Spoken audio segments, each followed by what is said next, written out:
الحمد للہ رب العالمین والصلاة والسلام علی نبینا محمد وعلی آلہ واصحابہ اجمعین۔ محترم ناظرین کرام، السلام علیکم ورحمۃ اللہ وبرکاتہ۔ آج کے اس لائیو پروگرام میں جس موضوع پر کچھ دیر گفتگو کروں گا وہ ہے نماز میں زبان سے نیت کرنا۔ زبان سے نیت کرنے کا حکم کیا ہے، اس پر کچھ دیر گفتگو کی جائے گی۔ انسان کوئی بھی عمل کرتا ہے اس کے لیے نیت کا ہونا ضروری ہے۔ آپ کوئی بھی عمل کریں، اگر نیت نہیں ہے تو اس پر ثواب نہیں ہے۔ اللہ کے نبی صلی اللہ علیہ وسلم فرماتے ہیں انما العمل بالنیات وانما لکل امرئ ما نوی۔ یہ بخاری مسلم کی روایت ہے کہ انسان کے لیے عمل کا دار و مدار نیت پر ہے۔ عمل کا دار و مدار نیت پر ہے، اور ہر انسان کے لیے وہی ہے، ہر آدمی کے لیے وہی چیز ہے جس کی وہ نیت کرے۔ تو نیت تو ضروری ہے۔ جب بھی آپ کوئی بھی عمل کر رہے ہیں تو اس میں نیت کا پائے جانا ضروری ہے۔ نیت نہیں ہے تو پھر ثواب نہیں ہے۔ لیکن نیت کا محل کیا ہے؟ زبان سے ادا کرنا ہے یا دل ہے؟ حقیقت یہی ہے کہ نیت کا دار و مدار یا نیت کی جو جگہ ہے وہ دل ہے، زبان نہیں ہے۔ زبان سے جیسے آج کل لوگ نماز کے لیے جاتے ہیں تو اس کے لیے زبان سے نیت کرتے ہیں کہ میں اتنی رکعت پڑھنا چاہتا ہوں، اتنی رکعت پڑھنے کی نیت کرتا ہوں فلاں امام کے پیچھے، چہرہ میرا قبلے کی طرف، پھر اس کے بعد تکبیر کہتے ہیں۔ تو اس طریقے سے احادیث میں ثابت نہیں ہے، احادیث سے ثابت نہیں ہے، اس لیے اس کو ہم مسلمانوں کو نہیں کرنا چاہیے۔ یعنی جو چیز ثابت نہیں ہے اسے نہیں کرنا چاہیے۔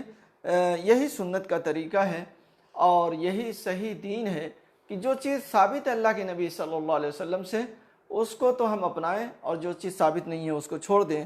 اللہ کے نبی صلی اللہ علیہ وسلم فرماتے ہیں من احدث فی امرنا ھذا ما لیس فیہ فہو رد، من احدث فی امرنا ھذا ما لیس منہ فہو رد۔ یعنی جو آدمی اس دین میں کوئی نئی چیز ایجاد کرے اور وہ چیز اس دین میں نہیں ہے تو مردود ہے۔ یہ بخاری مسلم کی روایت ہے، اور مسلم شریف کی روایت ہے من عمل عملا لیس علیہ امرنا فہو رد۔ کوئی آدمی کوئی ایسا عمل کرتا ہے جس کا ہم نے حکم نہیں دیا ہے، جس پر ہماری مہر نہیں لگی ہے، تو وہ مردود ہے۔ تو جب ثابت نہیں ہے اللہ کے نبی صلی اللہ علیہ وسلم سے اس طرح سے، تو ہمیں اس کو نہیں کرنا چاہیے۔ اور اللہ کے نبی صلی اللہ علیہ وسلم تکبیر سے اپنی نماز شروع کرتے تھے، تکبیر سے ہمیں اپنی نماز شروع کرنا چاہیے۔ اور جو چیز ہمارے دلوں میں ہے، بلکہ ہمارے دل میں جو خیالات ابھرتے ہیں اس کو بھی اللہ تعالیٰ جانتا ہے۔ آپ گھر سے نکل رہے ہیں، وضو بنا رہے ہیں، مسجد کی طرف جا رہے ہیں، تو یہ سب نیت ہے۔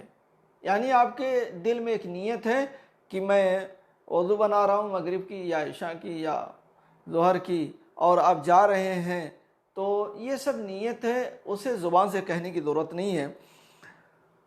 اللہ تبارک و تعالیٰ ہر چیز کو جانتا ہے، جو ہمارے دلوں میں ہے اس کو بھی جانتا ہے۔ اللہ تعالیٰ فرماتا ہے قُلْ أَتُعَلِّمُونَ اللَّهَ بِدِينِكُمْ وَاللَّهُ يَعْلَمُ مَا فِي السَّمَاوَاتِ وَمَا فِي الْأَرْضِ وَاللَّهُ بِكُلِّ شَيْءٍ عَلِيمٌ۔ آپ کہہ دیجئے کیا تم اللہ تعالیٰ کو اپنی دینداری سے آگاہ کر رہے ہو؟ اللہ ہر اس چیز سے جو آسمانوں میں ہے اور زمین میں ہے بخوبی آگاہ ہے۔ جو چیز بھی ہے آسمانوں میں، زمینوں میں، ہر چیز سے وہ آگاہ ہے، اور اللہ تعالیٰ ہر چیز کا جاننے والا ہے، ہر چیز کا جاننے والا ہے۔ اور دوسری جگہ اللہ تعالیٰ فرماتا ہے، یہ سورہ حجرات کی آیت تھی اور سورہ کاف کے اندر ہے وَلَقَدْ خَلَقْنَا الْإِنسَانَ وَنَعْلَمُ مَا تُوَسْوِسُ بِهِ نَفْسُهُ۔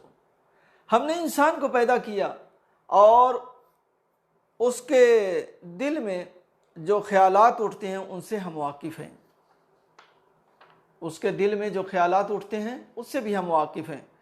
وَلَقَدْ خَلَقْنَا الْإِنسَانَ وَنَعْلَمُ مَا تُوَسْوِسُ بِهِ نَفْسُهُ۔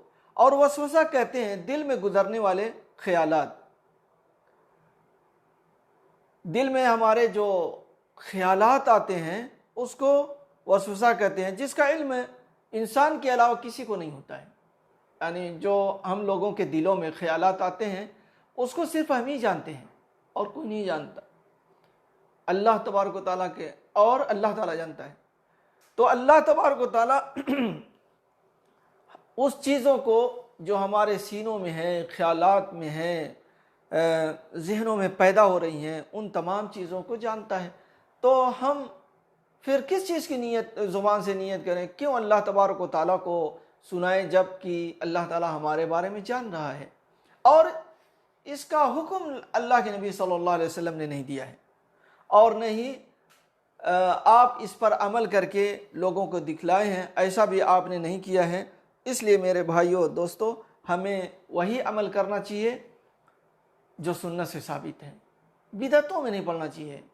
بدعت سے ہمارے اعمال کیا ہوتے ہیں؟ خراب ہو جاتے ہیں۔ بعض لوگ کہتے ہیں اس میں کیا حرج ہے، اگر آدمی اس طرح سے کر دیتا ہے تو کیا حرج ہے؟ تو میرے بھائیو اور دوستو، حرج یہی ہے کہ ہم اور آپ نبی کی طرح سے نماز پڑھیں، نبی کی طرح سے نماز پڑھیں۔ اگر نبی نے نہیں کیا ہے تو ہمیں بھی نہیں کرنا چاہیے۔ اگر اس میں خیر ہوتا، بھلائی کا پہلو ہوتا تو نبی صلی اللہ علیہ وسلم خود اس پر عمل کرتے، صحابہ کو بتاتے، لیکن ایسا کچھ نہیں ہے۔ بلکہ صحیحین کی روایت ہے، بخاری مسلم کی روایت ہے کہ آپ صلی اللہ علیہ وسلم نے ایک دیہاتی کو جو نماز میں غلطی کر رہا تھا اس کو آپ نے کہا اذا قمت الى الصلاۃ فکبر ثم اقرأ ما تیسر معک من القرآن، جب تم نماز کے لیے کھڑے ہو تو تکبیر کہو۔ یہ نہیں کہا کہ نیت کرو، زبان سے نیت کر لو پھر اس کے بعد تکبیر کہو، آپ نے یہ نہیں فرمایا۔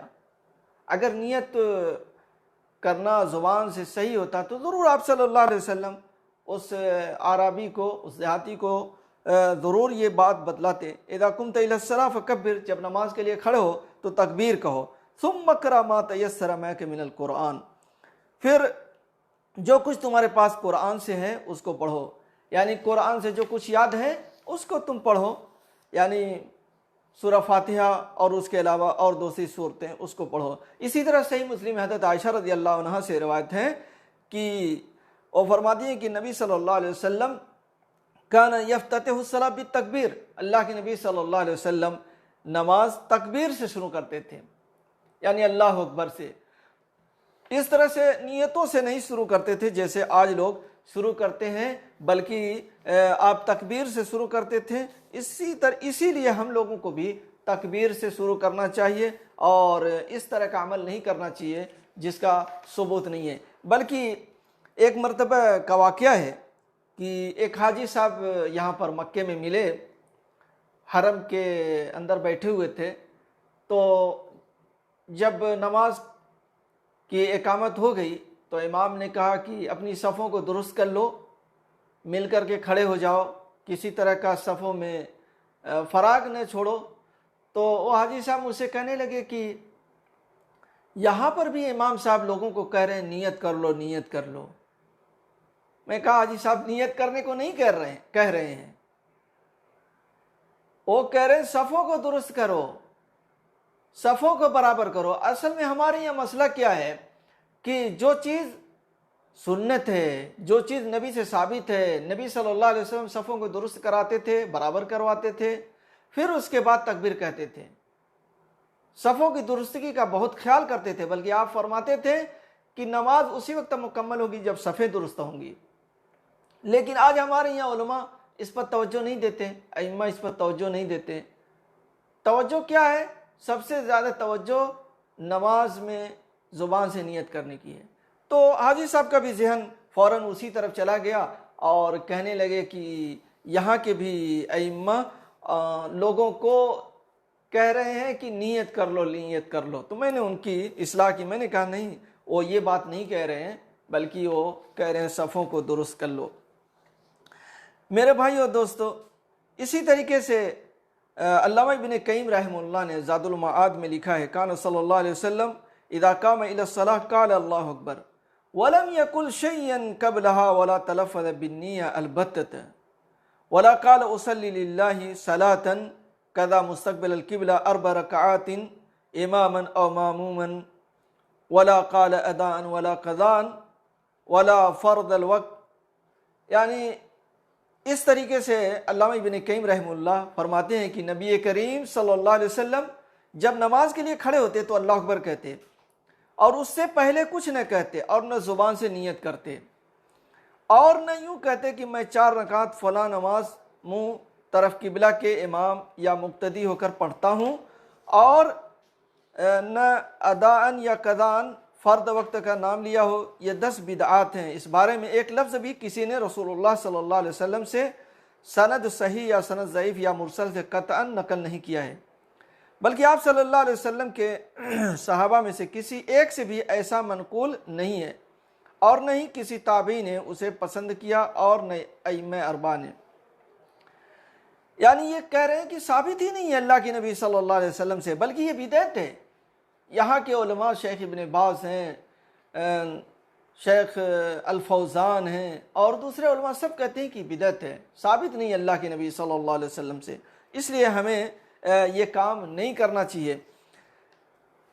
بلکہ ہمارے یہاں بھی بعض علماء کہتے ہیں کہ بدعت ہے، جیسے مجدد الفسانی شیخ احمد سرہندی یہ بھی کہتے ہیں کہ یہ بدعت ہے، اس سے ایک مسلمان کو بچنا چاہیے. اور مولانا انور شاہ کشمیری بھی کہتے ہیں کہ یہ دل کا معاملہ ہے، یعنی نیت دل میں ہونا چاہیے، زبان سے نہیں، دل کا یہ معاملہ ہے.